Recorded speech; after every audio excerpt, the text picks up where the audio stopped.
Welcome to the County Manager's Report. I'm Lloyd Higuera. With me is our County Manager, Larry Werner. Welcome, Larry. Thank you, Lloyd. And we're going to be discussing today the December 1st meeting of the Douglas County Board of Commissioners. And at that meeting, commissioners did hear a presentation on a pilot curbside recycling program that will be in select neighborhoods of the Gardnerville Ranchos. And does this mean we maybe have recycling in our future? Well, I guess it's possible, Lloyd. As it's stated here, the idea is to do a little pilot program and to see how receptive the community is in a test area to doing recycling, curbside recycling. I think the Douglas Disposal had talked to the town of Gardnerville, towns of Minden, and they were a little more inclined to see it. And this area, I think, was picked. Well, I'm not exactly sure why it was picked, but there was a definite reason why they felt they could go into here, and that would be a test sample. Do it for 6 months and then report back how it seemed to go and where we go from there. I think a lot of people in the area nowadays do kind of expect recycling to a little better extent than what we're seeing today, where you have to kind of haul your own out to the landfill. Right. But we'll see what happens. But I think it's a good thing to at least try to find out. Yeah, well, a lot of people come here from California, and of course recycling is pretty heavily in use in California. So, right. Like you say, they expect that. And a lot of states have set goals that you have to have so much recycling as part of your program, and Nevada has not done that to any real extent yet. I'm not sure that isn't in the future, and I think this way we maybe get out ahead of it a little bit, that when the goals do start getting set, we have an idea of what that would mean to us. Well, it'll be interesting to see the results of what happens with that test. Right. Okay. Commissioners also imposed sanctions on the Johnson Lane General Store. That was for a liquor license violation. What kind of violation and what kind of sanctions?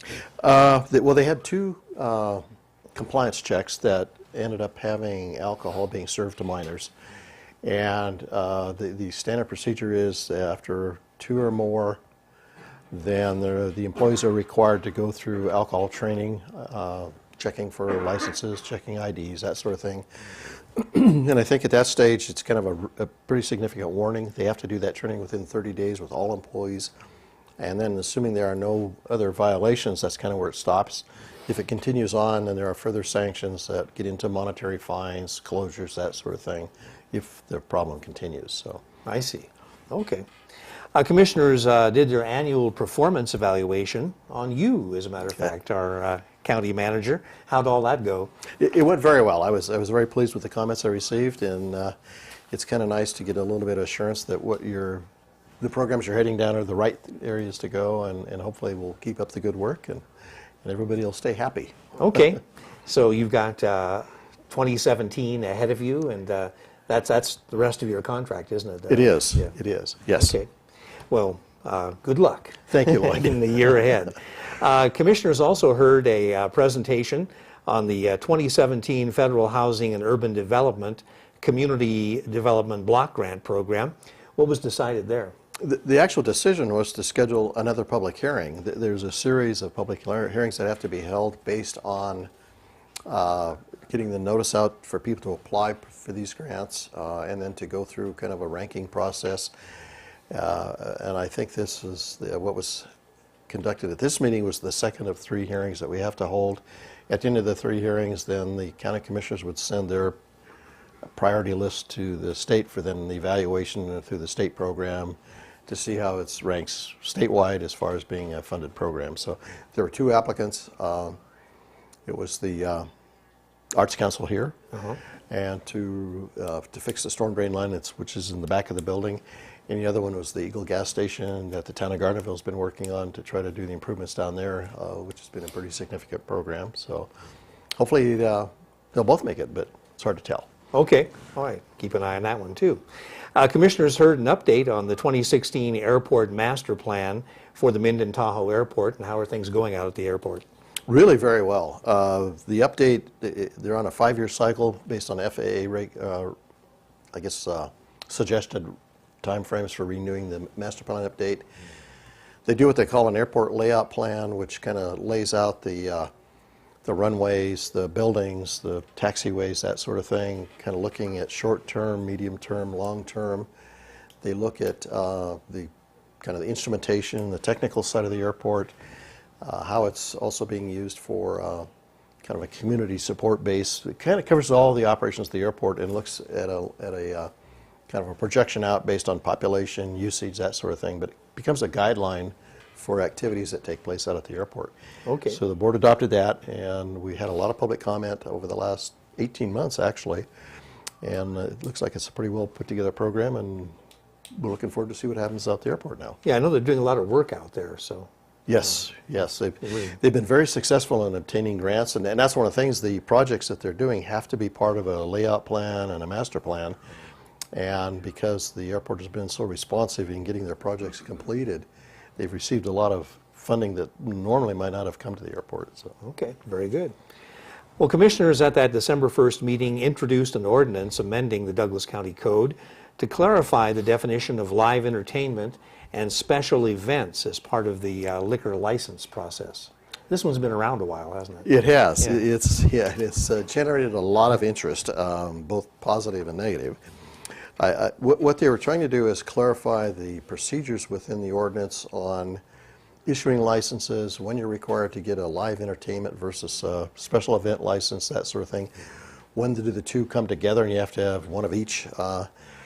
The main addition here was to define live entertainment as entertainment that has amplified music, mostly outside of a building, and that it gets a little confusing there too.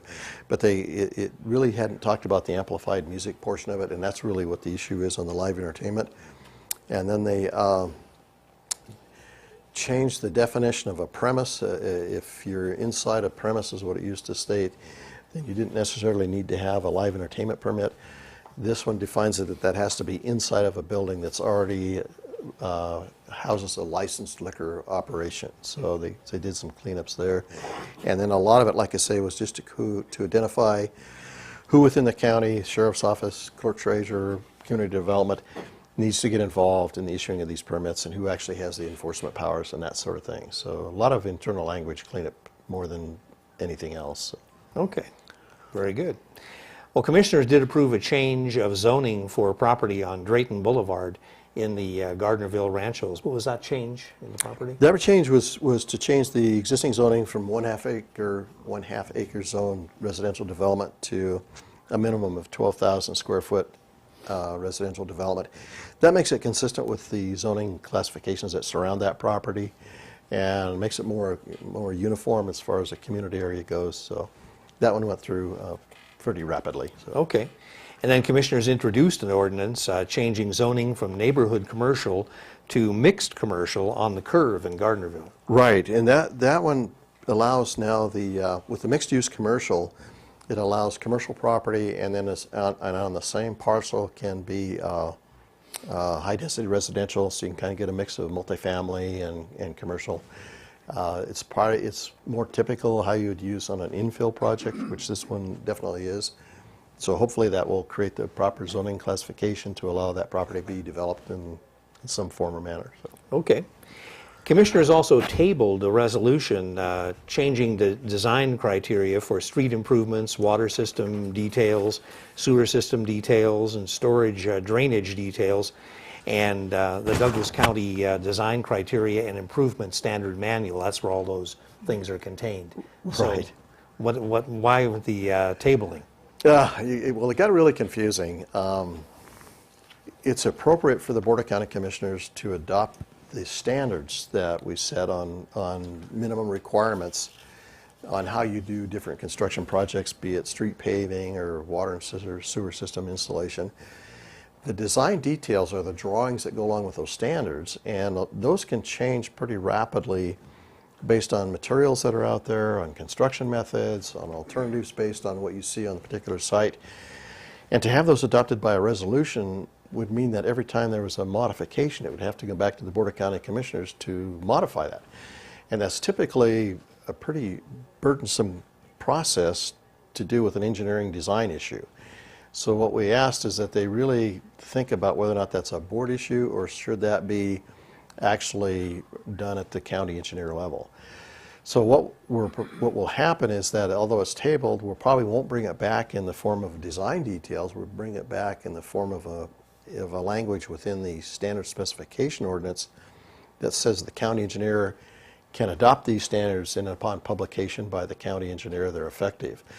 We're reviewing the existing ordinance to see whether or not that language is already there. And if it is, we're done. If it isn't there, then we'll have to come back and modify that standard. But I see. Commissioners then introduced an ordinance amending the Douglas County Code.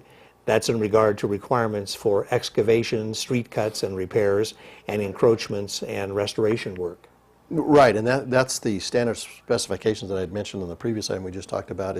That's the ordinance that actually sets the minimum design criteria. Okay. And that's appropriate for the board to adopt, but it basically it's all the construction design deed.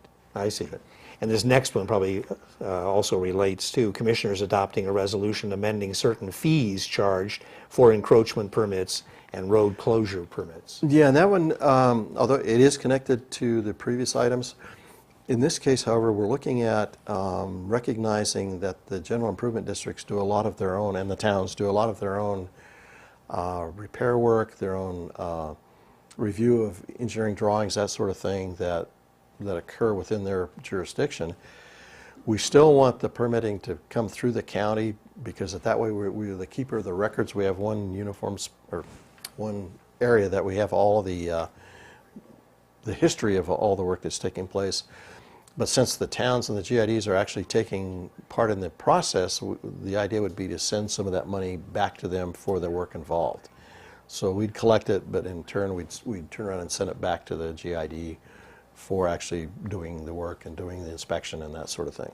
I see. Okay. Well, commissioners also appointed Commissioner Nancy McDermott as the Douglas County representative to the State Land Use Planning Advisory Council. The State Land Use Planning Advisory Council is a state organization that's pretty much associated with the State Lands Division under the Department of Conservation and Natural Resources. They're the body that acts like the state's planning commission, that if there are things that are taking place on properties owned by the Division of State, or by the state under the control of the Division of State Lands, then they're the ones that look at the usage, the market value, how you might use it, if there are any leases, that sort of thing. So what happens here is Nancy's name would go to the governor's office, and the governor's office actually makes the appointment. I see. So she was recommended for it. Yes. Okay, by the board.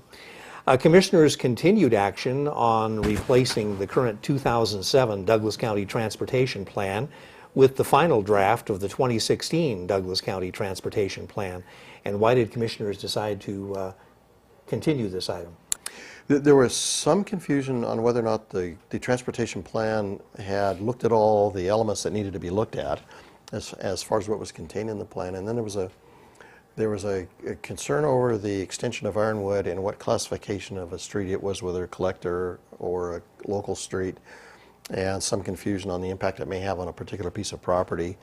And then there was also a question about whether or not the new board should actually be the ones adopting the transportation plan. So based on those issues, it ultimately came to the point that the board wants to conduct a workshop on this after the first of the year, which will get scheduled for the board to talk about specifically about the transportation plan.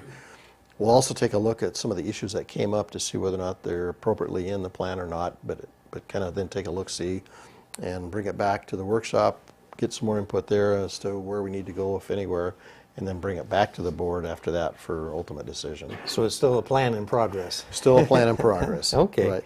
Well, that pretty well covers the December 1st meeting of the Douglas County Board of Commissioners. Do you have a preview of any of the items coming up at the next meeting of the Board of Commissioners? I do. I was going to say it's a pretty routine meeting, but that may not be the case either. Nothing's routine anymore. We have the typical consent items that we go through, a lot of it related to finance, human resources, clerk treasurer, the social services. There's some actions there relating to some grants and stuff that we apply for. Those are pretty much not big issues. They're on the consent agenda. A couple of liquor board items where people are either changing managers or that sort of thing. Community development has a discussion on doing away with some easements on some properties where we had taken an easement for public water tanks and drainage that we don't need anymore, so we'd give that back to the property owner. So a series of more of the administrative type things under consent. And then the action items that we'll get into are, first one we're going to talk about is the audit, the annual audit. That'll be the first item on the agenda, to talk about our this last year's audit. And then Public Works will do a presentation on the South Lake Tahoe Basin Waste Management Authority's Bear Box Loan Program. Apparently there's a new program where people can borrow a bear box, I guess. I'm not quite sure either until I see the presentation. And then there's some second readings on water billing, where we had talked before, I think at one of our sessions, where we're introducing an ordinance that if a person has a water leak, there's an opportunity to get a credit. This is the second reading for that ordinance. We talked about that. Should be pretty straightforward. And then the second reading on the live entertainment special event ordinance. Again, the hearing on the community development block grant program, and then the street cuts, the excavations, the design standards. That's on there. The new one is under social services. We're working through the process where we're separating our ties with Carson City as far as the health service goes. There will be an actual meeting of the Douglas County Board of Health as a formal body, which by statute consists of the Board of County Commissioners, the Sheriff, and the County Health Officer. Okay. And they'll be taking action on some of the operations, some of the transitional stuff that takes place, kind of a general catch-up on what's going on there. But they're a body that now needs to be involved. So it'll be one more Douglas County body that we'll deal with. And that is pretty much it. And what's the date on that meeting? This is December 15th. Okay, and that's up at Lake Tahoe. That's correct. Okay. Well, Larry, I want to thank you for all the information you shared with us here on the County Manager's Report. Our County Manager, Larry Werner, I'm Lloyd Higuera, and we'll see you next time right here on the County Manager's Report.